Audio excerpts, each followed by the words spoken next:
For thousands of years, she has been called a monster, a serpent-haired creature of nightmares, a gaze so terrifying it could turn men into stone. Her name alone has inspired fear, Medusa. But what if we've been wrong all along? What if Medusa was never a monster, but a victim?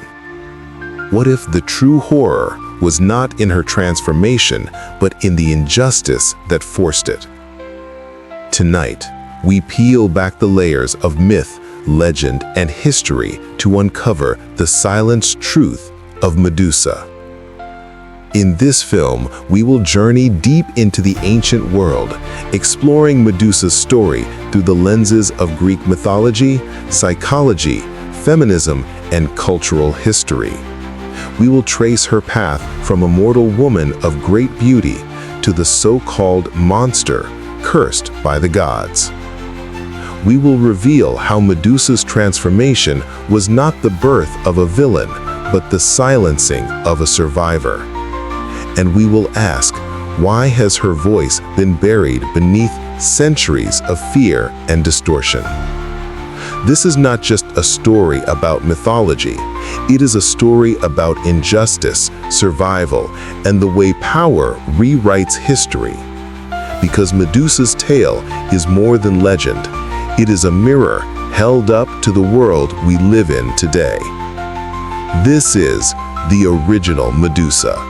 Victim, not monster.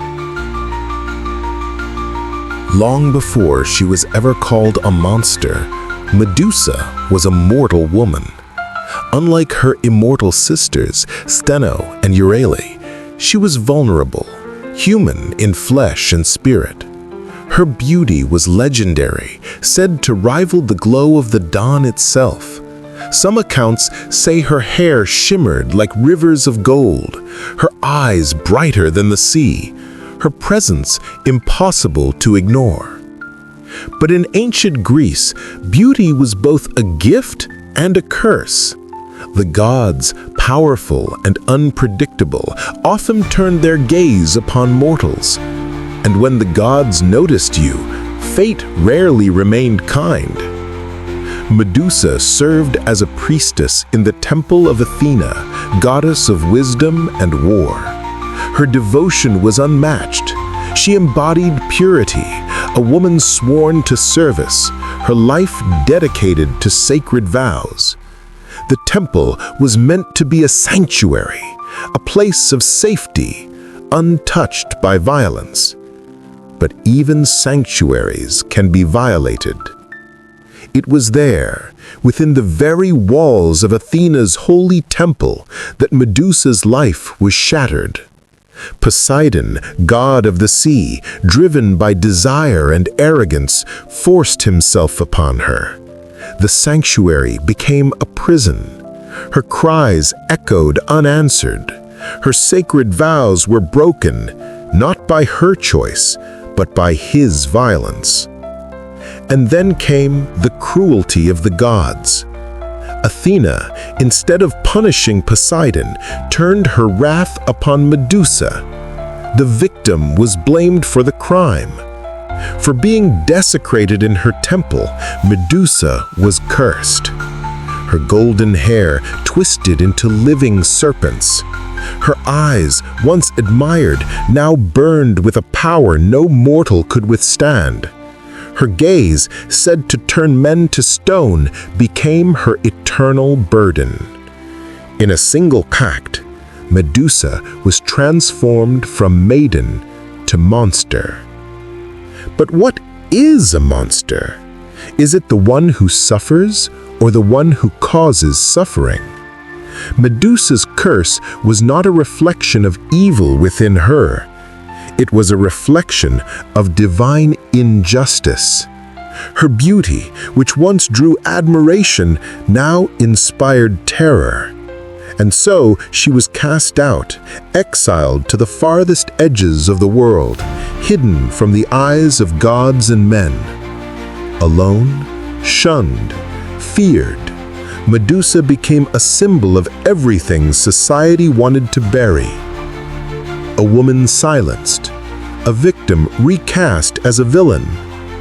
This is where her true story begins, not as a beast of horror, but as a woman punished for surviving. Her tale is not of monstrosity, but of betrayal, pain, and transformation. Medusa was not born a monster. She was made into one.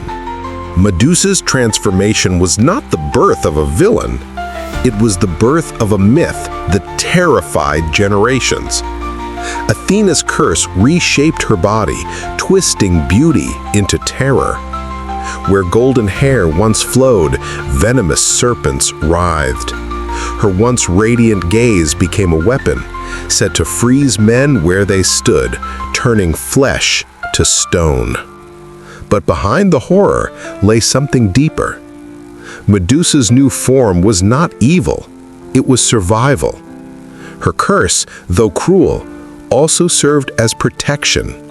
No man could harm her again. Those who sought to approach her with greed, lust, or violence would pay with their lives. Yet instead of seeing her as a woman wronged, the world began to fear her. She was cast as a monster, living in exile, isolated in the shadows. Her home became the edge of the known world, far beyond cities and sanctuaries, a place of silence and solitude. But even there, peace would not last, for the gods had other plans. A king named Polydectes sought to rid himself of a rival, the young hero Perseus. And so he devised a deadly quest: bring back the head of Medusa. It was a mission designed for failure. Who could face the monster whose gaze turned men into stone? But Perseus was not sent unarmed. The gods gave him gifts: Athena's polished shield, Hermes' winged sandals, a sword of divine steel, and a helmet that rendered him invisible. With these, Perseus was armed not with courage alone, but with divine favoritism. Medusa, by contrast, had nothing. No allies, no weapons, no gods to defend her. She was a victim made into a villain, now set up as prey for a hero's glory. And yet, was she truly the villain? Or was she the martyr, sacrificed to uphold a narrative where gods remained untouchable and heroes gained their fame? When we strip away the legends, we see Medusa not as a beast to be slain, but a woman, forced into exile, cursed for being wronged, and finally hunted for sport. Her story raises a haunting question: who was the true monster? The woman who defended herself, or the gods and men who condemned her? And so, the stage was set. A mortal woman turned into a so-called monster, abandoned and cursed. A young hero, armed with the blessings of the gods, sent to slay her. This was not a fair battle. It was a ritual of sacrifice, an offering to ambition and pride. Medusa lived in solitude, far from the world of men. Her life was one of isolation. Her only companions, the silence of the wilderness and the serpents that crowned her head. In exile, she harmed no one unless threatened. But still, her existence was painted as a danger that had to be destroyed. Perseus entered her lair under the cover of night, but he did not face her directly. He carried Athena's polished shield, using its reflection to guide his hand. He crept toward her while she slept, unarmed, unaware. This was not a battle of courage. It was an ambush, a murder sanctified by gods. In a single stroke, Perseus brought down his blade. Medusa's head was severed from her body, her serpents writhing in their final fury. Her gaze, even in death, retained its terrible power. And so, Perseus placed the head into a sack, carrying it as proof of his triumph. But Medusa's story did not end with her death. From her blood, 2 children were born, gifts of both beauty and strength. The winged horse, Pegasus, symbol of freedom and inspiration, and Chrysaor, a warrior of golden blade born of her suffering. Even in death, Medusa gave life. Even in defeat, her legacy endured. Yet the world did not honor her. Her head became a weapon, wielded by Perseus to defeat his enemies, to prove his power.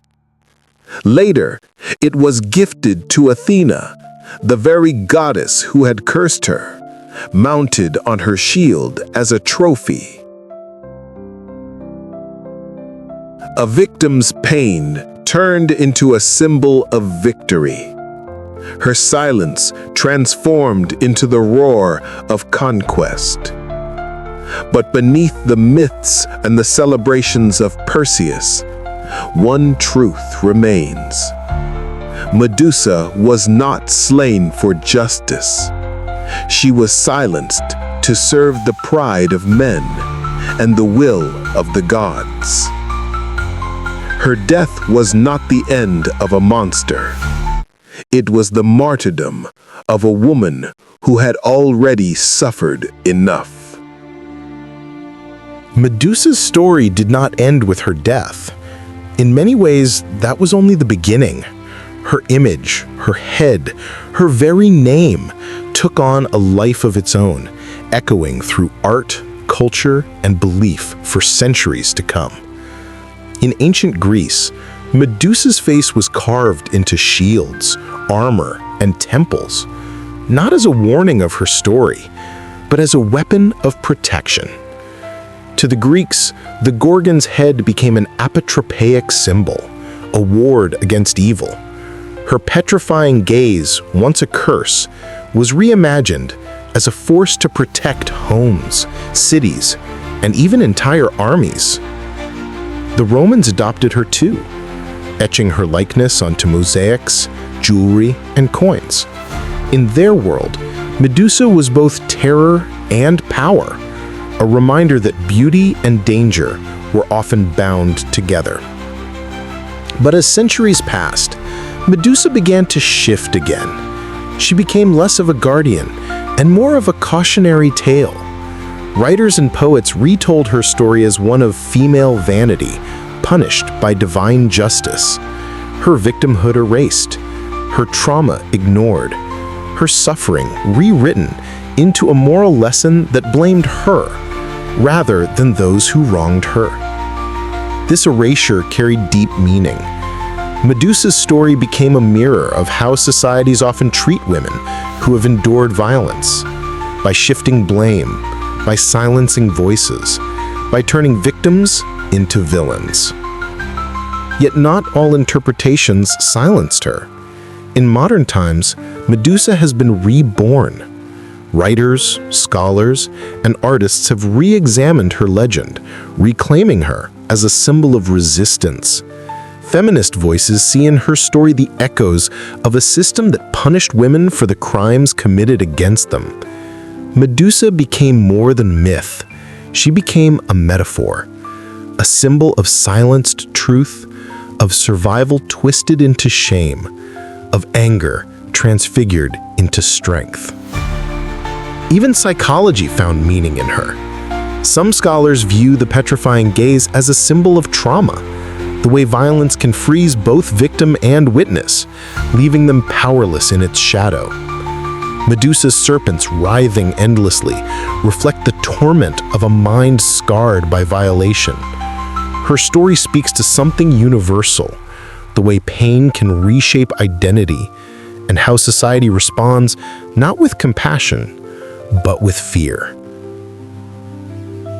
Across centuries, Medusa has worn many faces: a guardian, a monster, a warning, a survivor, and now a symbol of truth reclaimed.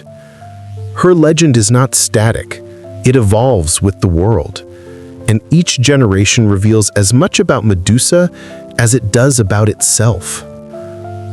Medusa has never truly died. Her image, her story, her power, each has been reborn again and again, reshaped by the hands of time. In art, she is everywhere. Caravaggio painted her face in a frozen scream, her serpents thrashing in eternal rage. Sculptors carved her image into marble, capturing both terror and beauty. Fashion even claimed her face immortalized as the emblem of Versace, a paradox of allure and danger. In literature, poets and novelists reimagined her story.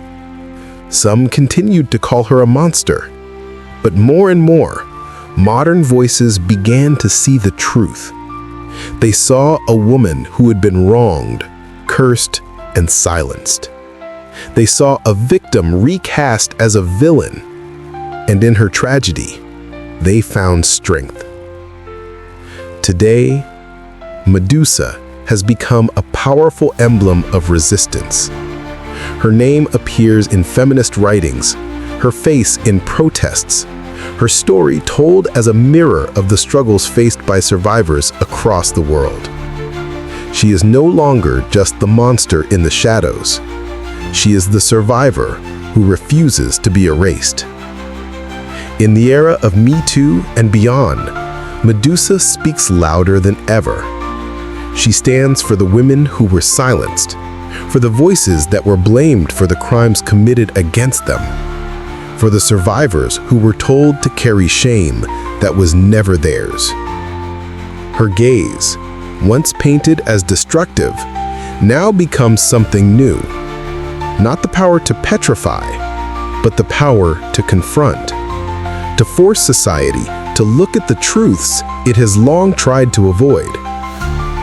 Medusa has transformed once again, not by curse, not by violence, but by reclamation, by taking back the narrative that was stolen from her. She is no longer just a figure of fear. She is a symbol of defiance, of survival, of truth. Medusa, the victim once silenced, is now the voice that refuses to be forgotten.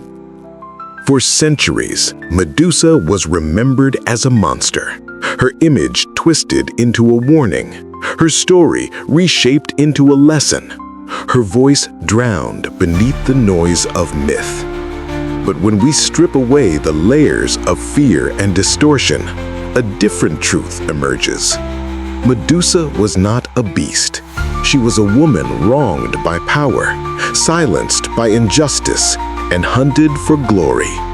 Her story is not about horror, it is about survival. Not about monstrosity, but about the cruelty of those who called her one.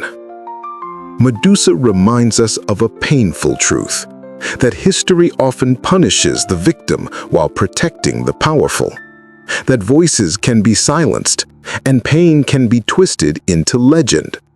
But her story also offers hope, because even after thousands of years, Medusa still speaks. She speaks for the silenced. She speaks for the broken. She speaks for every survivor whose truth was buried beneath fear. Her legend is not just about the past. It is a mirror held up to our present, forcing us to ask, who else has been called a monster when in truth they were only a victim? Medusa's gaze no longer turns us to stone.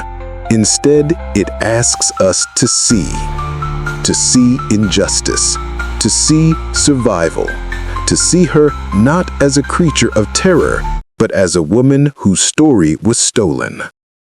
This is the true Medusa, not monster, but victim, not silenced, but eternal.